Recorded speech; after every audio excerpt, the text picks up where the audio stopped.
abasaba bakiri bazima nabo bazahindurwa, duhurire mu kirere gitahire iwacu mu ijuru.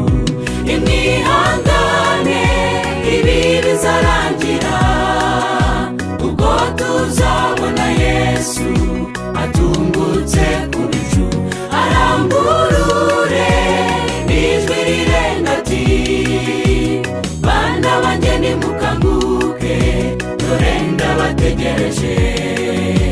Abasaba bakiri bazima nabo bazahindurwa, duhurire mu kirere gitahire iwacu mu ijuru.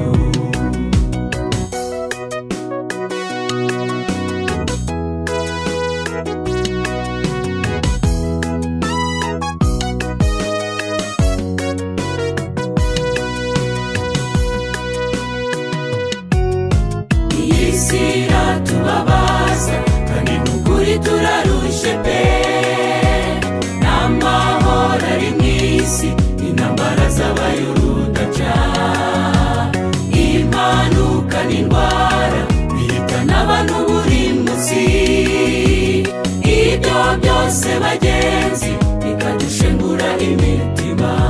Imwihangane ibi bizarangira, ubwo tuzabona Yesu atungutse ku bicu, arangurure n'ijwi rirenga ati, bana banjye nimukanguke, dore ndabategereje. Abasaba bakiri bazima nabo bazahindurwa, duhurire mu kirere gitahire iwacu mu ijuru. Imwihangane ibi bizarangira, ubwo tuzabona Yesu atungutse ku bicu, arangurure n'ijwi rirenga ati, bana banjye nimukanguke, dore ndabategereje. Abasaba bakiri bazima nabo bazahindurwa, duhurire mu kirere gitahire iwacu mu ijuru.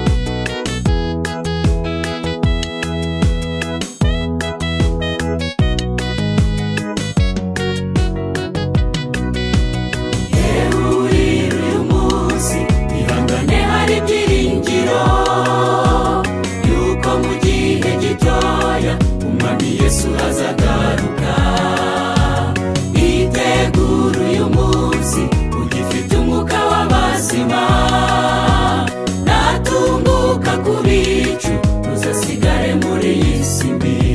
Imwihangane ibi bizarangira, ubwo tuzabona Yesu atungutse ku bicu, arangurure n'ijwi rirenga ati, bana banjye nimukanguke, dore ndabategereje.